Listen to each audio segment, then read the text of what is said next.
mammoth blast!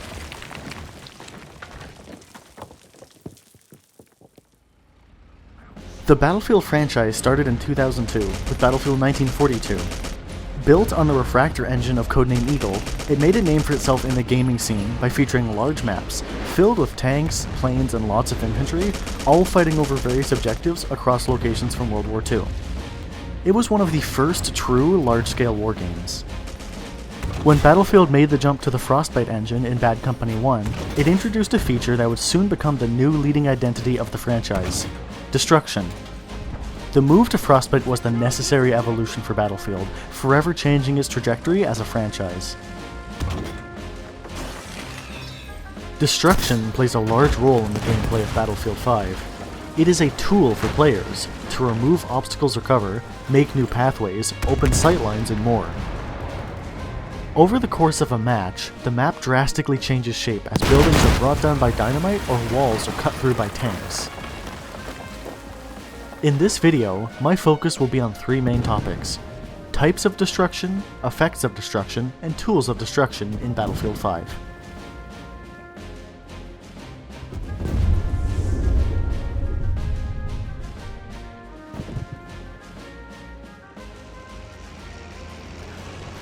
On what I'm calling the small scale, you have fences, walls, trees, and other detritus that is easily destroyed by small explosives or vehicles driving through them.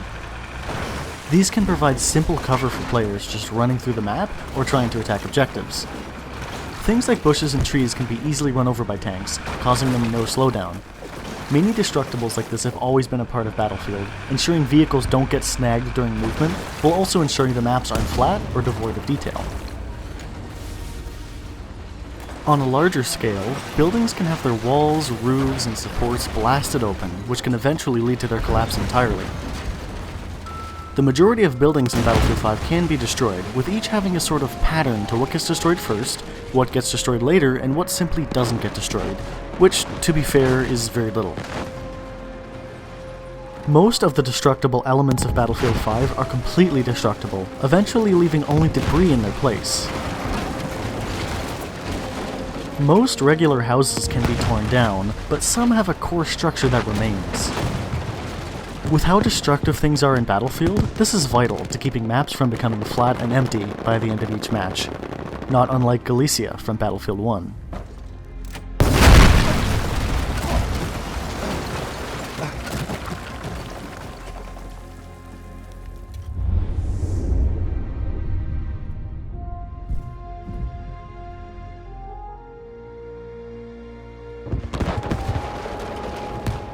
Destruction drastically changes how a map plays over the course of a match.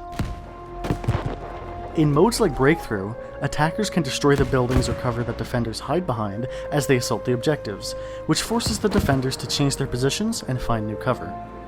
This is most effective when against snipers or supports, which can easily lock down areas with their MMGs.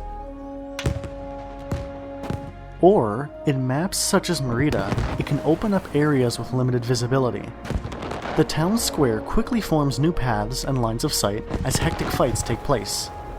The houses, which initially serve as good fortresses for squads to take over, become open shooting platforms for both teams, no longer providing the same protection or vantage points as they had before. The destructibility of maps in Battlefield 5 can vary. Some maps, such as Operation Underground, do not feature nearly as much destruction as the other maps in the game.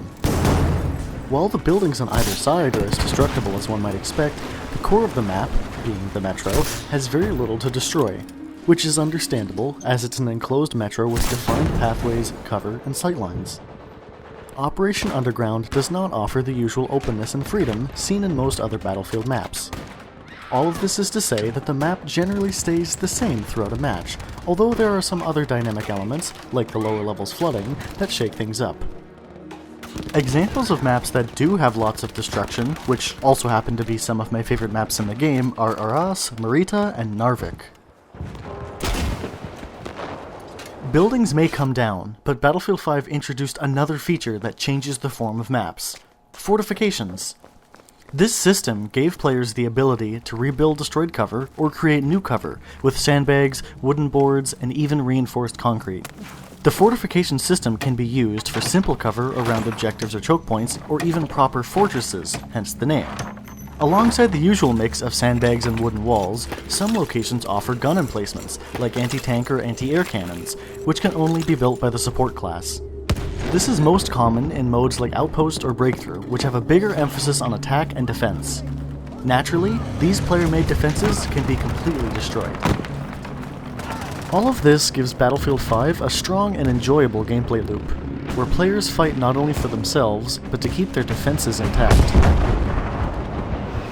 As I've been saying, destruction has a big effect on the gameplay as matches in Battlefield 5 progress. A single assault player with a Piat launcher and a few dynamite charges can tear down an entire building or blow up a series of sandbag defenses. They can break through walls, or on maps like Hamada, Arras, or Panzerstorm, take down tall towers that enemies may be sniping from, permanently denying them a powerful vantage point.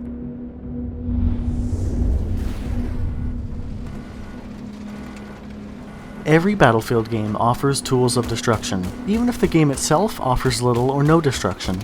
Battlefield 5 has plenty of options for players looking to destroy the map. There's the usual options, like rocket launchers, dynamite bundles, or anti-tank mines, and there's more unique inclusions, like the shaped charge, lunge mine, or even a Carcano rifle equipped with a grenade launcher. Most of these tools are in the hands of the assault or support class, save for the Carcano, which is a weapon for medics. While the classes offer solid methods of destruction, they're minor when compared to the vehicles of Battlefield 5. Set in World War II, the game features some of the most iconic and destructive vehicles in history. Across the 4 factions, there are over 15 tanks and armored cars. There's the light tanks, like the Panzer 38T or Staghound, that can drive across the battlefield at high speeds, running over infantry or taking potshots at unsuspecting enemy vehicles. There's the medium tanks, like the Sherman or Panzer IV, which serve as all-rounders, offering a good mix of mobility and strength. And at the top of the list are the heavy tanks, the Churchill and Tiger I. These tanks come equipped with powerful main cannons and matching armor to boot, meaning they can withstand lots of enemy fire in combat. All of these vehicles can be upgraded with different cannons or shell types, potentially bringing their destructive capabilities to even greater heights. The tanks from the War in the Pacific chapter go even further with their specializations. The Sherman can equip an improved 76mm cannon or a very heavy-hitting 105mm howitzer, while the Type 97 offers similar options. The Churchill can use HESH or APC rounds, matching its Tiger I counterpart. Across the other tanks, there's case rounds, heat, APCR, HE smoke shells, the list goes on.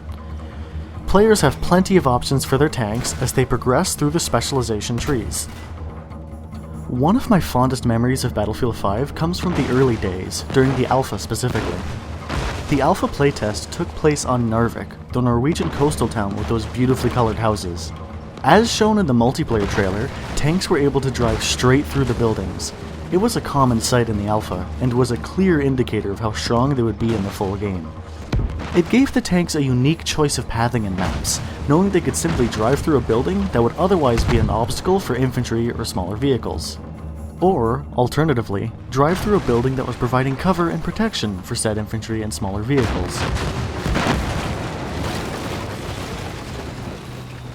One of my other fondest memories is from launch day, flying around on Fjell 652, swooping between the mountain peaks and strafing the groups of infantry fighting in the snow.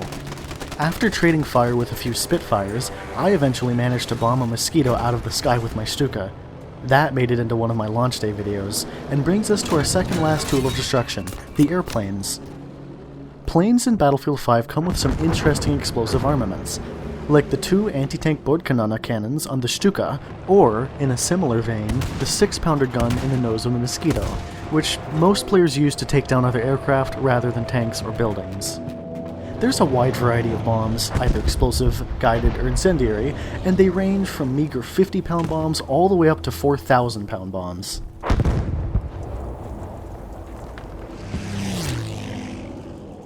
Of course, a Battlefield game will include tanks and planes, that's a given. But one of the other features that this particular installment included was the squad reinforcement call-in system. This system worked somewhat similarly to Commander Mode from the earlier games, allowing players to request supply drops, artillery strikes, or even special vehicles. These vehicles are arguably the strongest in the game, and each come with a unique playstyle and primary weapon. The Sturmtiger, the poster child of call-in vehicles, fires a 380mm rocket-propelled shell that decimates whatever it hits.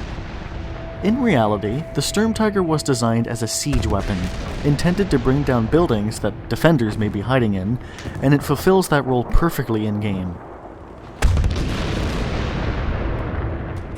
The Churchill Crocodile features a stronger main cannon, improved armor, and a fuel tank being towed behind it, which feeds into the hull-mounted flamethrower, although few players seem to use it.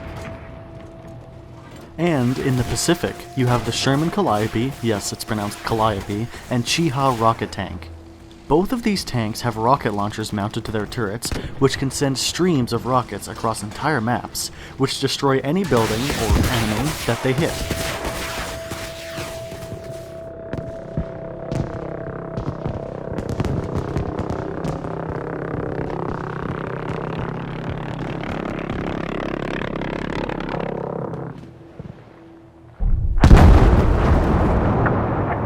At the top of the destruction food chain would be the V1 Buzz Bomb. Each faction has their own version of it, but they all function the same. It is a precision strike with a massive explosive payload and a distinct sound cue. The V1 is powered by a pulse jet engine, meaning it lets out a loud, scary buzzing sound as it flies toward its target, only going quiet once it reaches it and quickly drops. On impact, it sets off one of the biggest explosions in Battlefield 5, annihilating most buildings or enemies within its radius. Arguably, the Sturmtiger and V1 were some of the most iconic parts of Battlefield 5. The V1 made an appearance in almost every trailer and promotional video for the game. They even released a behind-the-scenes video showing how they made a special rig to record an authentic version of the pulse jet engine sound.